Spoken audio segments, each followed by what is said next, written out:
இந்த மண்ணில் மாற்றம் மாற்றம் என்று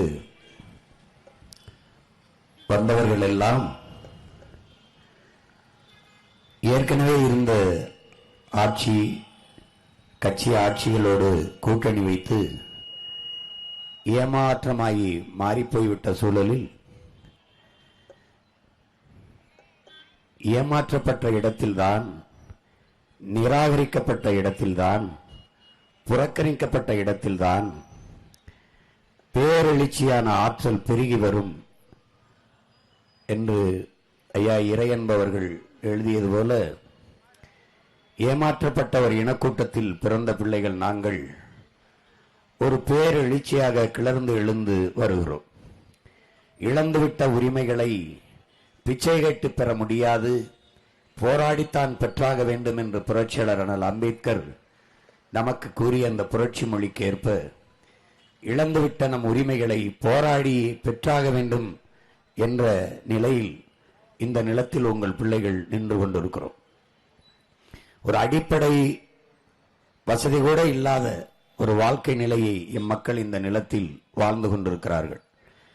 60 ஆண்டுகளாக மாறி மாறி ஆட்சி செய்த இந்த கட்சிகள் அற்ப இலவச அறிவிப்புகளை தந்து தந்து, வாக்குக்கு காசை கொடுத்து கொடுத்து,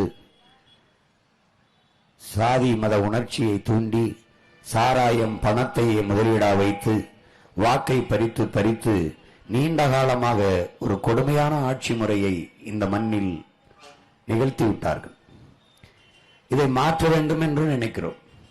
உலகில் பல்வேறு நாடுகளில் ஒரு சிறு வளங்களை வைத்துக் கொண்டு எப்படி அவர்கள் பொருளாதாரத்தில் மேம்பட்டு ஒரு தற்சார்பு வாழ்க்கையை வாழ்கிறார்கள் என்பதை வாசித்து நேசித்து பார்த்த பிள்ளைகள், அதை போல எம்முடைய நாட்டில் எம்மக்கள் எல்லா உரிமையும் பெற்று நலமோடு பெருமையோடு வாழ முடியாதா?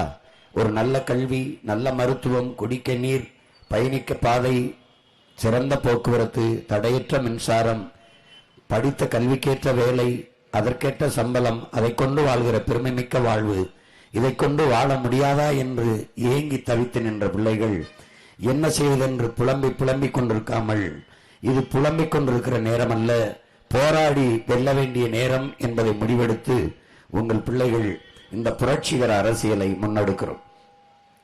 நீங்கள் மற்றவர்களில் இருந்து நாங்கள் எங்கே மாறுபடுகிறோம் என்பதை நீங்கள் கவனித்தால் தெரியும். 10 ஆண்டுகளாக இந்த தேர்தல் அரசியலில் நிற்கிறோம். ஒரு தேர்தலில் கூட வெற்றி பெறவில்லை. உள்ளாட்சி தேர்தலில் 6 இடத்தில் மாமன்ற உறுப்பினராக எங்கள் பிள்ளைகள் வென்றிருக்கிறார்கள். மற்ற எல்லா தேர்தலிலும் தோற்று இருக்கிறோம். ஆனால் எங்கள் நம்பிக்கையில் ஒருபோதும் நாங்கள் தோற்றதில்லை என்பதை என் அன்பு மக்கள் புரிந்து கொள்ள வேண்டும். வேற எந்த அரசியல் கட்சியாக இருந்தாலும் கலைந்து போய்விடும், அல்லது வேற ஏதாவது ஒரு கட்சியோடு கூட்டணி வைத்து கரைந்து போய்விடும். ஆனால் தொடர்ந்து 4.5 லட்சம் வாக்கை வாங்கிய ஒரு கட்சி 36 லட்சம் வாக்கை வாங்கி தனித்து அங்கீகாரத்தை பெற்று பெருத்த 3வது ஒரு கட்சியாக வளர முடியும் என்றால் விடாமுயற்சியும் தொடர் முயற்சியும் நம்பிக்கையும் தான் என்பதை என் அன்பு மக்கள் புரிந்து கொள்ள வேண்டும். என்ன நம்பிக்கையில் எங்களை பெற்றவர்கள், எங்கள் உடன் பிறந்தவர்கள் எங்களை கைவிட மாட்டார்கள் என்ற அசைக்க முடியாத நம்பிக்கையில், நல்லதை எப்போதும் எனது மக்கள் தேர்வு செய்வார்கள் என்ற நம்பிக்கையை, பன்னெடுங்காலமாக என் மக்கள் எளிதானதை செய்து விட்டார்கள், சரியானதை செய்யவில்லை. இப்போது அவர்கள் சரியானதை செய்வதற்கான நேரம் வந்திருக்கிறது. அந்த நேரம்தான், அந்த காலம்தான் இந்த தேர்தல் காலம். வருகிற ஏப்ரல் 23ஆம் தேதி வாக்கை செலுத்த போகிற அந்த நேரம், அந்த ஒரே ஒரு நொடியில் உலகத்தில் மிகப்பெரிய மாறுதலை உலகமே திரும்பி பார்க்கக்கூடிய ஒரு மாபெரும் அரசியல் புரட்சியை இந்த மண்ணில் என் மக்களால் நிகழ்த்த முடியும். அந்த ஒற்றை விரலால் உங்களால் ஒரு சரித்திர மாற்றத்தை இந்த மண்ணில் நிகழ்த்த முடியும். பசி பஞ்சமற்ற, ஊழல் லஞ்சமற்ற, கொலை கொள்ளையற்ற, சாதிய இழிவு தீண்டாமை கொடுமையற்ற, பெண்ணிய அடிமைத்தனம் பாலியல் வன்கொடுமையற்ற, மதுமத போதையற்ற, வள கொள்ளைகளற்ற ஒரு ஆகச்சிறந்த தேசத்தை உங்களால் படைக்க முடியும். அதைத்தான் புதிய ஒரு தேசம் செய்வோம், மக்கள் புரட்சியால் அதை உறுதி செய்வோம் என்ற முழக்கத்தை முன்வைத்து உங்கள் பிள்ளைகள் இந்த நிலத்திலே நிற்கிறோம். மாற்றம் என்பது சொல்லல்ல, அது ஒரு செயல். மாறுவோம், மாற்றுவோம். இது மாற்றத்திற்கான எளிய மக்களின் புரட்சி என்று நாங்கள் இந்த களத்திலே நிற்கிறோம். புரட்சி என்பது ஒரு தலைகீழ் மாற்றம். மாற்றம் என்பது மானுட தத்துவம். மாறாது என்ற சொல்லை தவிர இங்கு எல்லாமே மாறிவிடும். சீமான் சொல்வதெல்லாம் சாத்தியமா, இது நடக்குமா, இதெல்லாம் ஆகிறதா என்று நீங்கள் எண்ணக்கூடும். எது ஒன்றும் என் அன்பு பெற்றோர்களே, என் அன்பையுடன் அருமை உடன் பிறந்தவர்களே, சாத்தியத்திலிருந்து பிறப்பதில்லை, தேவையிலிருந்து தான் பிறக்கிறது. அதனால்தான் demand is the mother of invention என்கிறான். தேவைதான் கண்டுபிடிப்பின் தாய் என்கிறார்கள். தேவைதான். வெறுங்காலோடு நடந்தேன், கால் சுட்டது, கல்லு குத்தியது, முள்ளு குத்தியது, செருப்பு தேவைப்பட்டது, கண்டுபிடித்தேன். பறவையை பார்த்தேன், பறவை போல விண்ணிலே பறக்க வேண்டும் என்று விரும்பினான் மனிதன். விமானத்தை கண்டுபிடித்தான், விண்ணூர்தியை கண்டுபிடித்தான். தேவை கண்டுபிடித்தது. கடலுக்குள்ளே மிதக்க வேண்டும், கடந்து செல்ல வேண்டும் தொலைதூரத்தை என்று விரும்பினான். கப்பலை கண்டுபிடித்தான், படகை கண்டுபிடித்தான். அப்படித்தான் ஒன்று ஒன்றும் தேவையில்தான். இது சாத்தியமா என்றால் இல்லை. முதலாக தொலைத்தொடர்பு கருவியை, தொலைபேசியை கண்டுபிடித்த கிரகாம்பல், அதை யாருமே பாராட்டவில்லை, எந்த பத்திரிகையுமே எழுதவில்லை. ஆனால் இன்றைக்கு தொலைபேசி, கைபேசி இல்லாதவன் எவனுமே இல்லை. 2 கைகளோட வீசி நடப்பதை விட கைபேசியோட வீசி நடப்பவன் தான் இங்கே அதிகம். மனித உடல் உறுப்பில் கைபேசி, செல்போனும் ஒன்று போல மாறி நிற்கிறது. ஆனால் கண்டுபிடித்தவனை எவனும் பாராட்டவில்லை. ஆல்பர்ட் ரைட், வில்பர் ரைட் 2 சகோதரர்களும் விண்ணூர்தி பிளைட்டை கண்டுபிடித்தார்கள், ஒருவனும் பாராட்டவில்லை. இந்த மின்விளக்கை கண்டுபிடித்தான் தாமஸ் ஆல்வா எடிசன். என் அன்பு தம்பிதங்கையிலே, என் அருமை பெற்றோர்களை, உங்களால் நம்ப முடிகிறதா? மெழுகுவர்த்தி இல்லாத இரவுகளில் நீங்கள் இதை பயன்படுத்திக் கொள்ளலாம் என்றான். ஆனால் இன்று இந்த விளக்கில்லாத நேரத்தில் தான் நீங்கள் மெழுகுவர்த்தியை பயன்படுத்துகிறீர்கள். எவ்வளவு பெரிய மாறுதல் நடந்திருக்கிறது பாருங்கள். அப்படித்தான் உங்கள் பிள்ளைகள், நாங்கள் எந்த நம்பிக்கையில் நிற்கிறோம்? மின்சாரம் இல்லாத இரவுகளில் மக்கள் மெழுகுவர்த்தியை தேடுவார்கள். அநீதியும் அக்கிரமமும் பெருகிற காலத்தில் மக்கள் நல்லவர்களை தேடுவார்கள். இப்போது அநீதியும் அக்கிரமம் பெருகி நிற்கிறது, நல்லவர்களை தேடுவார்கள். அது உங்கள் பிள்ளைகளை தவிர வேறு யாராக இருக்க முடியும்? வாக்குக்கு காசு கொடுப்பவன் ஏமாற்றுகிறான். நாங்கள் வாக்குக்கு காசு தர மாட்டோம், நல்ல வாழ்க்கையை தருவோம் என்று சொல்லி நிற்கிற இந்த பிள்ளைகளை கவனியுங்கள். நாங்கள் கையேந்தி கேட்பது உங்கள் வாக்கை அல்ல, வருங்கால தலைமுறை பிள்ளைகளின் வாழ்க்கையை என்பதை நீங்கள் கவனியுங்கள்.